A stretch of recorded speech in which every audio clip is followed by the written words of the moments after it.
Otros padres lloraban desconsolados, gritando: es demasiado tarde, ya están todos muertos. Pero este padre recordó una promesa específica que le había hecho a su hijo cada mañana al dejarlo en la escuela. Hijo, pase lo que pase, recuerda que yo siempre estaré allí para ti. Miró la montaña de piedras y, guiado solo por el recuerdo de dónde quedaba el salón de clases de su hijo, comenzó a desenterrar el concreto con sus propias manos. Otros adultos intentaron detenerlo diciéndole: no lo hagas, ya no hay esperanza, vámonos. Incluso los bomberos y la policía le ordenaron retirarse porque la estructura era inestable. Pero él respondió: ¿me van a ayudar? Si no me van a ayudar, déjenme trabajar. Pasaron 12 horas, pasaron 24 horas, pasaron 36 horas y sus manos estaban ensangrentadas, sus uñas rotas, su cuerpo exhausto, pero no se detuvo. Finalmente, a la hora 38, de remover escombros solo, levantó una enorme roca de concreto y escuchó un vacío por debajo. Metió la cabeza y gritó: Alejandro. Y desde la oscuridad una voz pequeña y temblorosa respondió: papá, yo sabía que vendrías. Le dije a los otros niños que no tuvieran miedo porque mi papá me prometió que pase lo que pase, él vendría por mí. De los 38 niños atrapados en esa aula que colapsó en forma de triángulo, Alejandro y otros 13 pequeños sobrevivieron al refugio y fueron rescatados porque un padre se negó a rendirse. Hermanos, si esto lo hace un padre, ¿cómo no lo hará Dios con nosotros? El Padre de padres, aquel que no se cansa, aquel que no se fatiga, no tendrá el poder de remover los escombros que sean necesarios para rescatarnos del lugar donde estamos. Y al leer esto, hermano, me impresiona porque estamos muy lejos de parecernos a Dios, de ser como Dios. Y si un padre tuvo esa capacidad, hermano, creo que somos bendecidos por tener al mejor padre. Amén. Bríndele un fuerte aplauso al Señor.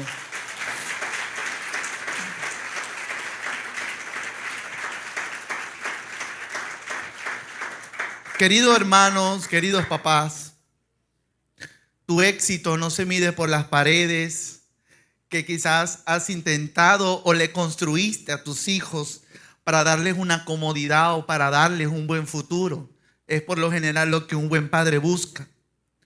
Sino que el éxito de todo padre está medido según la fe que tú modelas a tus hijos. Y querida iglesia, hoy hablaremos a la luz de la Biblia sobre un hombre que creo que fue un excelente modelo de padre. Cometió errores como todos, ¿verdad? Pero nos muestra una fe, hermano, una fe inquebrantable y una fe que traspasó generaciones.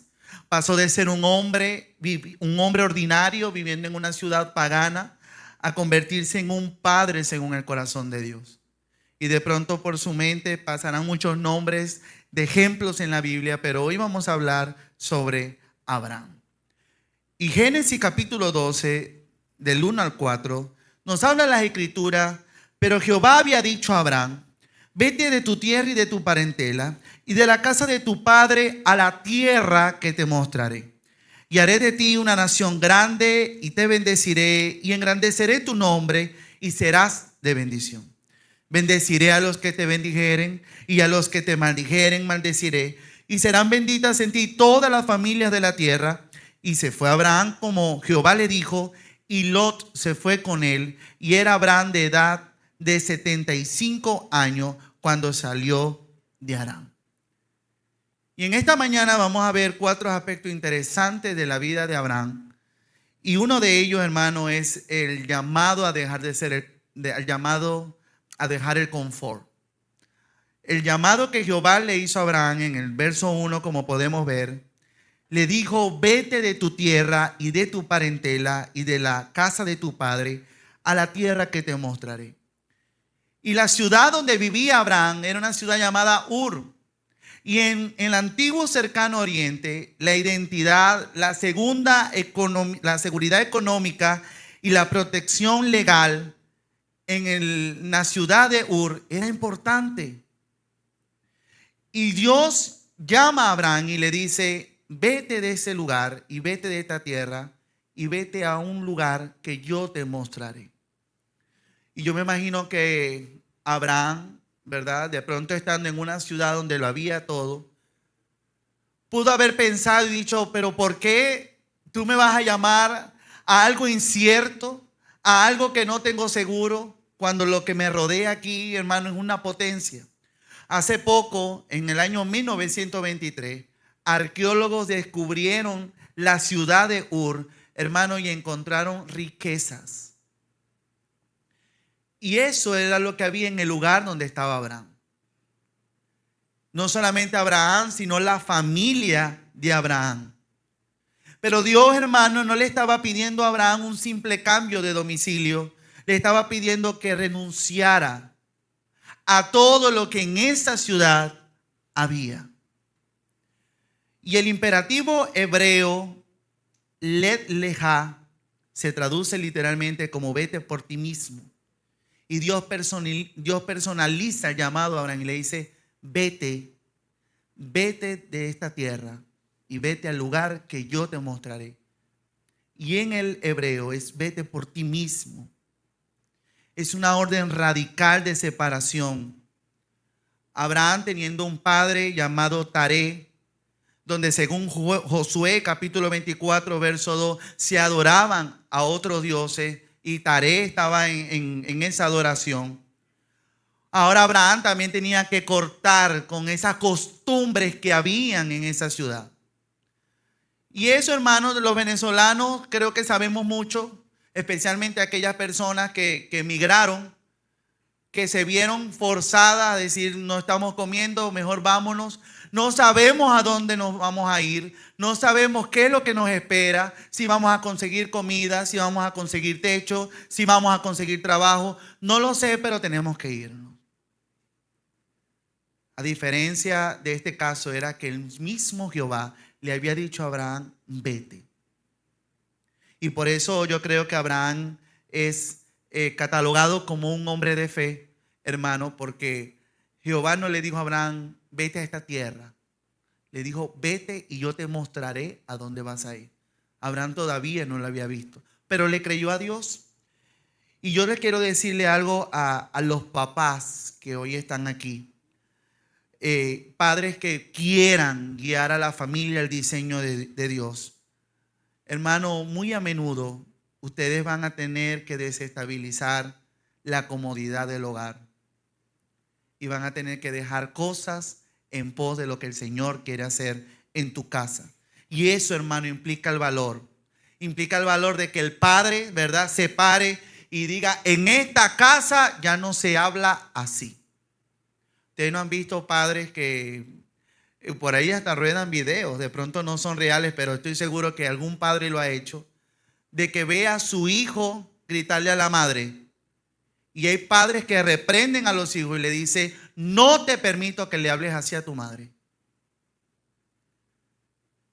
Es decir, un padre que está rompiendo patrones, ¿verdad?, en un hogar donde parecía que habían costumbre.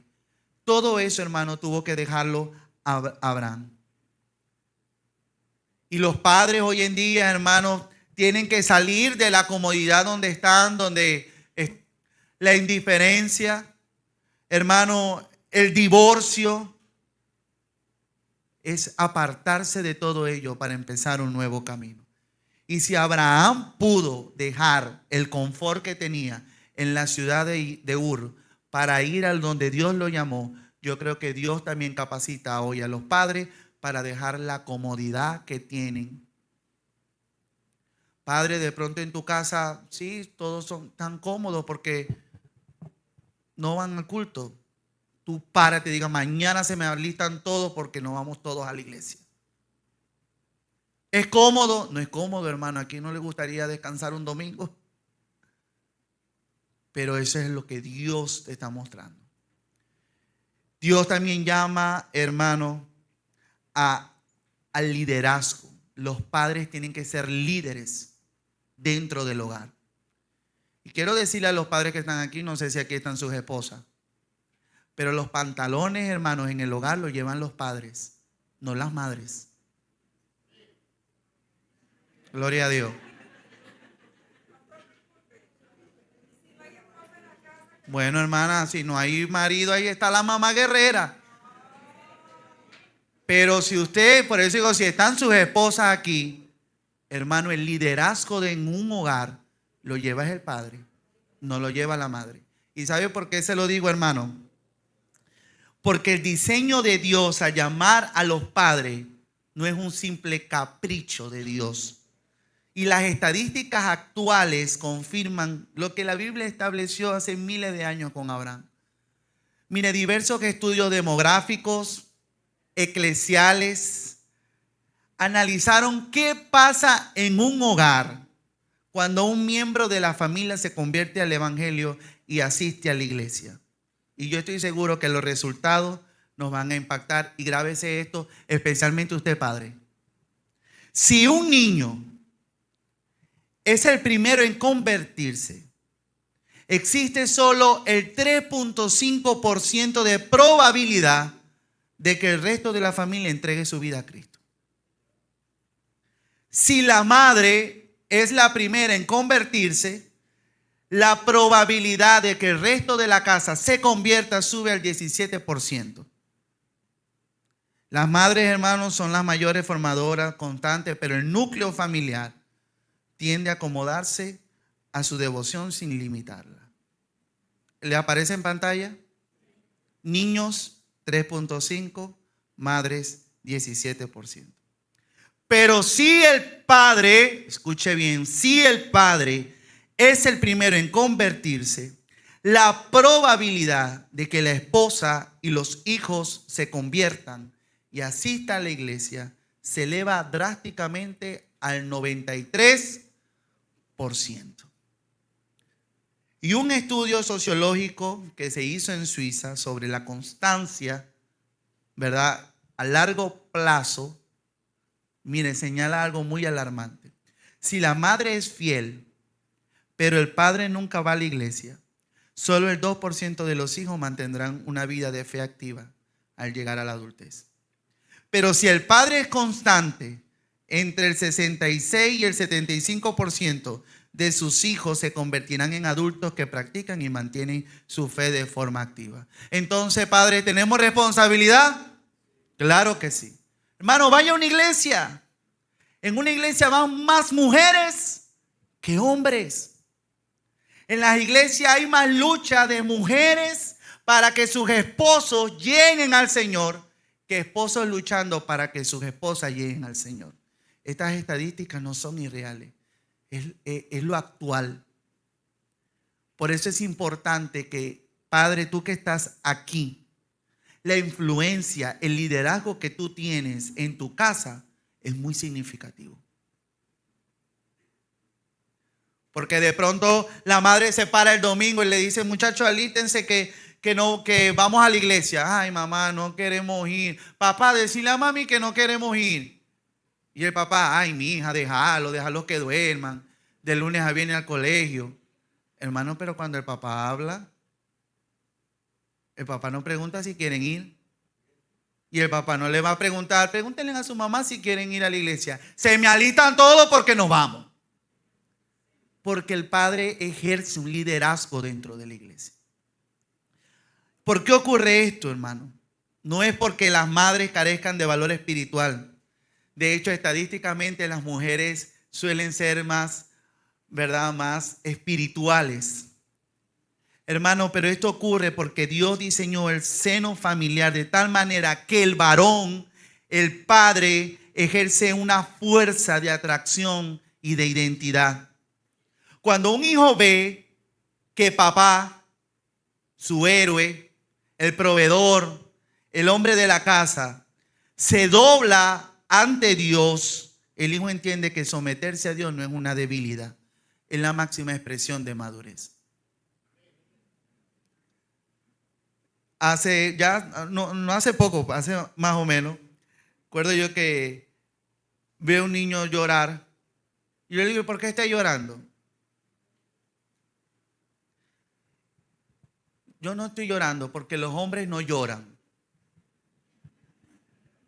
No estés llorando porque los hombres no lloran.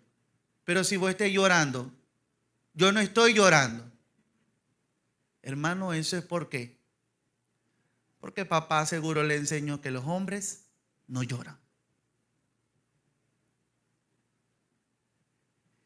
Al muchacho le cuesta decir te amo. ¿Por qué? Porque papá, nada. Nada, la dureza, ¿verdad? Por delante. Pero, hermano, los hijos son el reflejo de los padres. ¿Usted quiere ver un buen hijo? Seguramente detrás de ello hay un buen padre. Seguramente.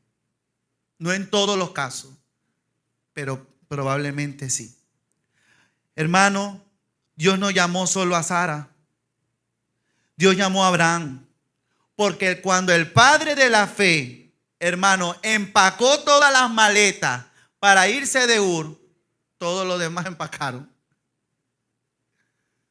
Todos los demás. No, papá, no. Hagan las maletas que nos vamos. Listo. Así que, querido padre, que tú estés hoy aquí es una bendición. Y si tienes a tu esposa al lado, dile, esposa, aquí donde estás, si tienes a tu esposa al lado, dile, gracias por estar aquí. Es importante, es importante. Hermano, y si usted no tiene aquí a papá o esposa, tú no tienes aquí a papá, hágalo por fe, dígale, tú vas a estar aquí. Llama las cosas que no son como si fuesen. Hermano, pero es importante la presencia de los padres dentro de una congregación y en el Señor. El tercer aspecto, hermano, es la marca de un padre. Génesis capítulo 12, versos del 7 a 8. Y apareció Jehová a Abraham y le dijo, a tu descendencia daré esta tierra. Y edificó allí un altar a Jehová, quien le había aparecido. Luego se pasó de allí a un monte al oriente de Betel y plantó su tienda, teniendo a Betel al occidente y Ai al oriente, y edificó allí altar a Jehová e invocó el nombre de Jehová. Y el texto en el que acabamos de leer, hermano, utiliza dos palabras claves que reflejan la prioridad de Abraham. Uno es la tienda y otro es el altar. A donde Abraham iba, allí edificaba un altar. Obviamente levantaba una tienda porque necesitaba un techo. Hermano, la tienda se planta, se desmonta rápidamente. Esa tienda representa lo temporal, lo material, las posesiones terrenales que tenemos. Pero el altar, hermano, en aquellos tiempos el altar se edificaba con piedras, representando lo permanente, lo eterno, el pacto con Dios. Abraham nunca construyó una casa fija para él, pero sí construyó altares permanentes para Dios. Hermano, el altar en aquella época patriarcal era un pacto, era un acto de propiedad espiritual. Y en esos tiempos, hermanos, Canaán estaba lleno de ídolos, estaba lleno de altares paganos. Pero al levantar un altar a Jehová, Abraham estaba declarando, esta tierra le pertenece al Dios vivo. Así que, hermano, Abraham tuvo su hijo, Isaac. Isaac tuvo un hijo llamado Jacob. Y estos hijos crecieron viendo las piedras que su padre había edificado. Abraham no le dejó a su descendencia, hermano, palacios. No le dejó riquezas. Al contrario, sus hijos heredaron, hermano, una geografía marcada por la adoración a Dios. Porque Abraham a donde iba edificaba un altar. Y la pregunta que yo te hago en esta mañana, ¿qué es lo que tus hijos ven que tú construyes con más esmero? ¿Será que tú ahorita como padre construye ¿Tiendas o construyes altares? Es decir, hermano, paredes, bienes materiales, o tú construyes en tu casa altar de devoción espiritual. Hermano, el altar familiar no es un ritual aburrido. Es marcar la mente de tus hijos para que cuando el enemigo, el mundo, intente arrastrarlo, recuerden las oraciones de su padre en la sala de su casa. Y mire, y la marca de un padre no se borra, así pasen los años y los años. Y yo me quedo asombrado. Mire, yo recuerdo que mi papá un día se fue a cobrar la pensión en el Banco Venezuela. Y yo le dije, papi, por favor, me compráis una Biblia. Hermano, yo tendría como 5 o 6 años, recuerdo eso. Me compráis una Biblia. Recuerdo que yo creo que por eso es que yo soy así. Mi papá llegó y escondió la Biblia y escondió un lápiz. Y yo le digo, papi, ¿me compraste la Biblia? No, no la compré. No me pagaron completa la pensión. Y viene y me dice, pero búscame algo ahí en la cama, por la sábana. Y yo por eso creo que yo soy así, porque yo con mi esposa soy así como de sorpresa, como que anda para allá. Hermano, y cuando yo levanto, recuerdo yo una cobija de Winnie Pooh, que todavía está viva. Cuando yo la levanto, veo ahí es la Biblia, Amigos por Siempre. Hace poco fui a una convención y veo la Biblia, no tenía para comprarla, pero yo digo, Dios mío, me llevó a cuando mi papá marcó mi vida regalándome una Biblia y un lápiz. Y estoy seguro que muchos hijos son marcados por recuerdos buenos de un padre. Yo recuerdo cuando mi papá me llevaba a la iglesia. Yo recuerdo ver, mi papá decía esto. Y todo lo que hemos podido de disfrutar de unos buenos padres, hermanos, los recuerdos quedan impregnados en nuestra mente. ¿Qué ven tus hijos a ti, padre, cuando tú estás pasando por un problema? ¿Qué están viendo tus hijos de ti? ¿Están viendo más provisión? ¿Te estás esmerando? ¿Estás trabajando desde las 6 de la mañana hasta las 8 de la noche trabajando para darle bienestar? Y que tus hijos en un futuro no que digan, mi papá nos daba todo, pero no pasaba tiempo con nosotros. Y sepa que sus hijos probablemente con sus nietos, si no llegan al Señor, van a repetir esos patrones. Entonces, ¿qué estás construyendo hoy en día? ¿Cosas pasajeras o eternas? ¿Cuántos padres que están aquí, que ejercen autoridad sobre sus hijos, se han parado y no me respondan? Y dicen, hoy nos vemos todos aquí en la casa a las 7 de la noche, porque hoy tenemos altar familiar. Hermanos, los hijos estén haciendo lo que estén haciendo, ya habló papá. Nos vemos aquí. Porque al lugar donde yo vaya, yo voy a edificar un altar para Dios. Madre, al lugar donde tú vayas, edifica y levanta un altar donde tus hijos vean cómo mamá adora a Dios, cómo papá adora a Dios, cómo mamá busca a Dios. Yo quiero ser como papá. Y Abraham, al lugar a donde iba, levantaba altar a Jehová. Así que, hermano, si tú quieres marcar positivamente la vida de tus hijos, levanta altares a Dios. Involucra a tus hijos en ello. Algunos impactan de forma negativa, otros impactan de forma positiva. Pero, hermano, si usted hace esto, va a tener éxito. Génesis capítulo 22, versos del 1 al 5, hubo una crisis. Abraham pasó por una crisis de provisión. Aconteció después de estas cosas, pasados los años, que probó Dios a Abraham y le dijo a Abraham, y él respondió, heme aquí, y dijo, toma ahora tu hijo, tu único hijo, Isaac, a quien tú amas, y vete a tierra de Moriah, y ofrécelo allí en holocausto sobre uno de los montes que yo te diré. Y Abraham se levantó muy de mañana, y enalbardó su asno, y tomó consigo 2 siervos suyos, y a Isaac su hijo, y cortó la leña para el holocausto, y se levantó y fue al lugar que Dios le dijo. Al tercer día alzó Abraham sus ojos y vio el lugar de lejos. Entonces dijo Abraham a su siervo: esperad aquí con el asno, y yo y el muchacho iremos hasta allí y adoraremos y volveremos a vosotros. Hermano, y el verso empieza: después de estas cosas. Y esa frase, hermano, nos conecta con décadas de caminata.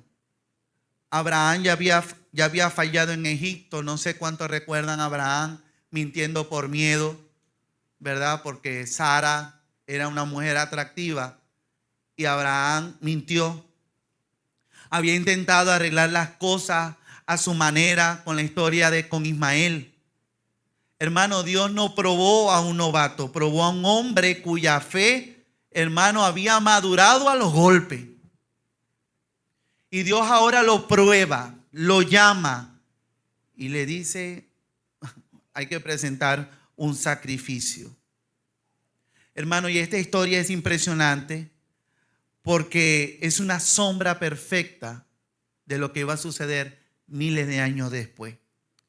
Isaac carga la leña del sacrificio cuesta arriba, tal como Cristo cargó nuestra cruz. Isaac no es un niño indefenso. Muchos eruditos, teólogos creen que Isaac tenía entre 15 y 25 años. Yo pregunto, ¿pudo Isaac haber huido? ¿Pudo Isaac haber luchado con su padre anciano de más de 115 años? Y decirle: papá, ¿qué hacemos aquí? Acóstate. Ay, el cordero, cálmate. Y usted va viendo el cuchillo. Ella va, pero quédate quietecito ahí. Hermano, Abraham tenía como 115 años.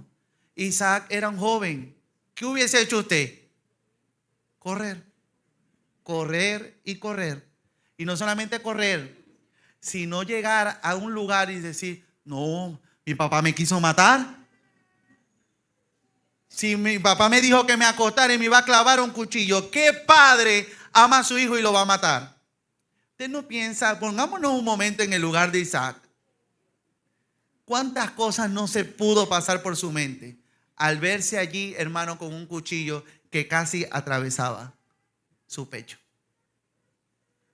Pero Isaac, hermano, eligió someterse y confiar en lo que su papá estaba haciendo. Él confiaba en la fe de su padre y su padre confiaba en Dios. El hijo decía: yo sé lo que mi papá está haciendo. Y el papá decía: yo sé lo que Dios quiere con esto. Yo no sé, hijos, si ustedes confían en sus papás. Yo no sé si ustedes dicen: no, yo confío en mi papá. Mi papá es un padre, excelente padre. Mi padre sabe lo que hace. Que usted va por un lugar peligroso y usted no le pregunta nada a su papá. Usted va y con su papá agarra la mano porque usted se siente seguro. Aun cuando usted se siente en peligro, igualito usted confía en su papá. Isaac confiaba en Abraham y Abraham confiaba en Dios. Y cuando Isaac pregunta: ok, ¿y dónde está el cordero? Abraham responde: Dios se proveerá. Dios se proveerá. Me imagino Isaac: yo creo que el cordero soy yo. Dirá, ¿verdad? Y en hebreo, Dios se proveerá es Jehová Jireh. Y la traducción exacta de Jireh proviene de la raíz Rahab, que significa ver con anticipación. Es decir, hermano, cuando usted dice Dios es Jehová Jireh, aún en la necesidad, usted cree que Dios es su proveedor, que Dios le va a proveer. Y Abraham le estaba diciendo a su hijo: Dios ya vio nuestra necesidad. Hermano, y se lo estaba diciendo ya en la cima del monte.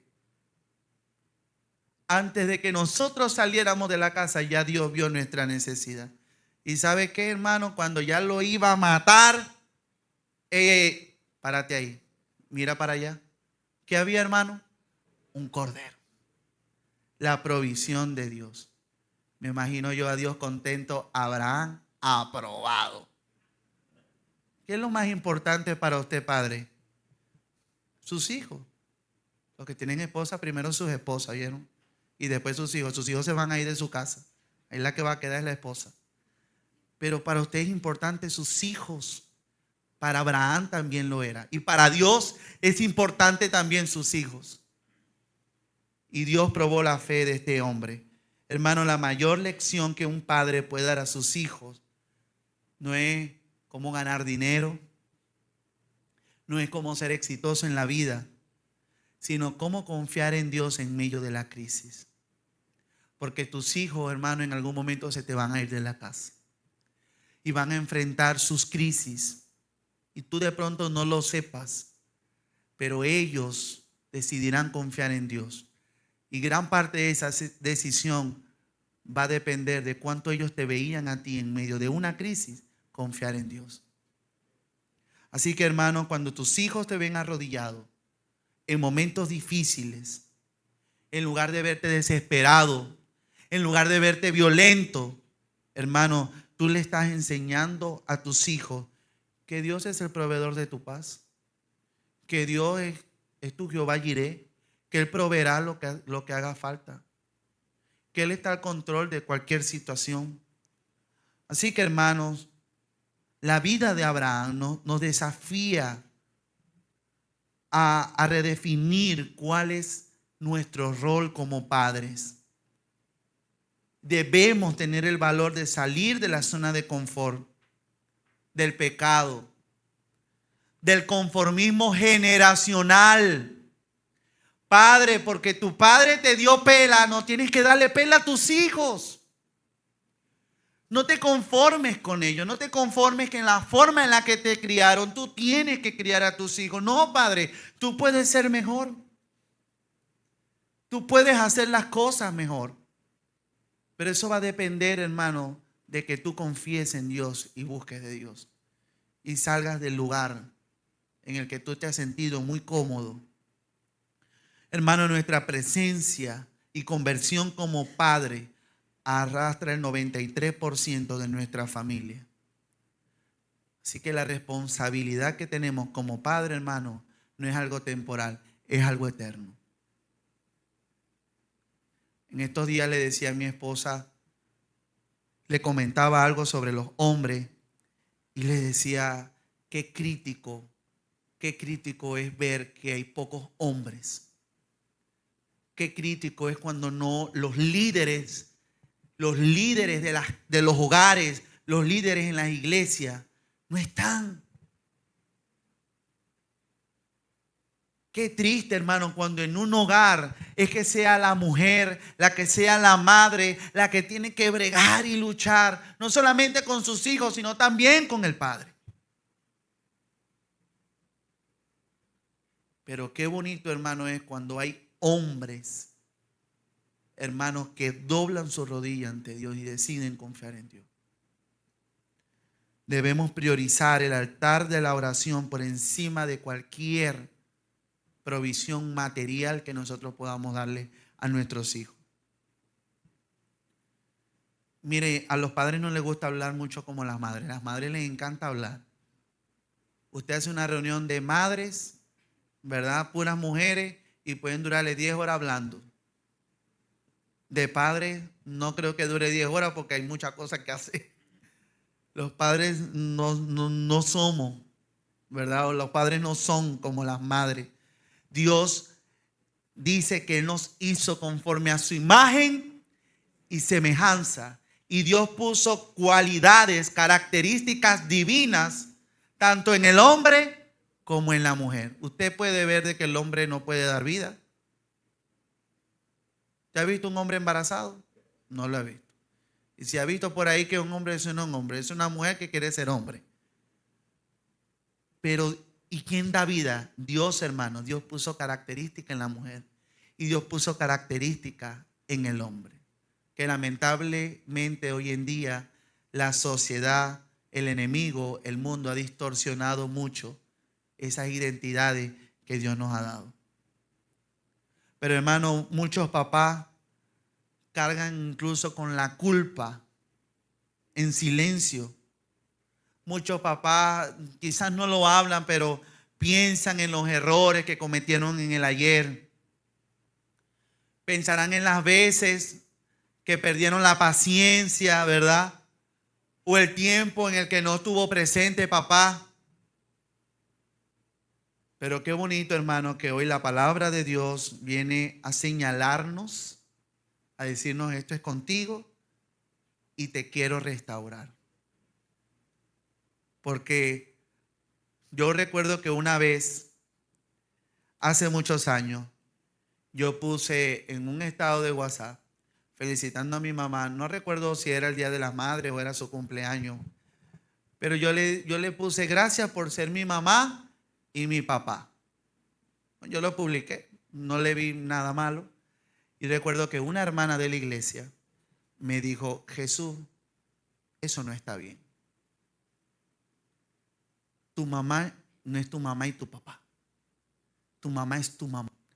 Si tu papá hoy no está, tú tienes un papá llamado Dios.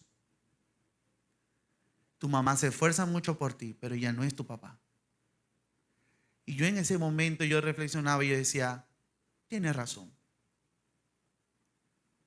Las madres, lamentablemente, hoy, por la ausencia de los padres, de sus esposos, se han ido y han tenido que hacer, hermano, malabares para poder sobrellevar el hogar. Pero, hermano, si papá no está presente, si papá se fue, si papá abandonó, si papá desertó la carrera como padre, hermano, tú tienes al mejor padre del mundo, tienes a Dios. Y eso es suficiente, se lo digo yo por experiencia. Eso es suficiente. Así que, hermano, Dios nunca soltó a Abraham. Aun cuando Abraham se equivocó, aun cuando Abraham tuvo miedo, Dios nunca lo soltó. Y aun cuando tú te equivoques como padre, hermano, Dios no te va a soltar. Tu familia no necesita un héroe. No necesita a un super papá. No necesita a alguien perfecto. Tus hijos necesitan ver a un papá que sabe pedir perdón. Necesitan ver a un papá que sabe decir: hijo, te amo. Hijo, te quiero. Los hijos necesitan ver a un padre que en medio de una situación difícil doble sus rodillas ante Dios. Eso es lo que quieren ver sus hijos de sus papás. Hay padres que lo llevan todo al hogar y sus hijos son infelices. Hay esposos que llevan todo al hogar y sus esposas son infelices. Porque, hermano, lo material no lo es todo. Pero haga esto, hermano, y le aseguro que va a tener bendición. Cuando un padre busca a Dios, su hogar encuentra el camino. Así que, mis queridos hermanos, Dios bendiga a todos los padres. Les dé mucha sabiduría, les dé mucha fuerza y les dé mucha dirección el día de hoy. Y que sus esposas, sus hijos, ¿verdad? Su familia, no solamente un día como hoy, sino todos los días, puedan darle gracias a Dios por su vida. Hoy, ¿verdad? Hoy los estados se llenan. Feliz día, papá. Feliz día, papá. Y habrán padres que dirán: hoy sí me viene a felicitar. Pero habrán otros hijos que dirán: este es el mejor padre que yo tengo. Así que, mis queridos hermanos, que pasen un bonito día. Que el ejemplo mejor de padre, que es nuestro Dios, se muestre, se les haga visible en ustedes y puedan copiar el ejemplo. Así que voy a invitar a los padres.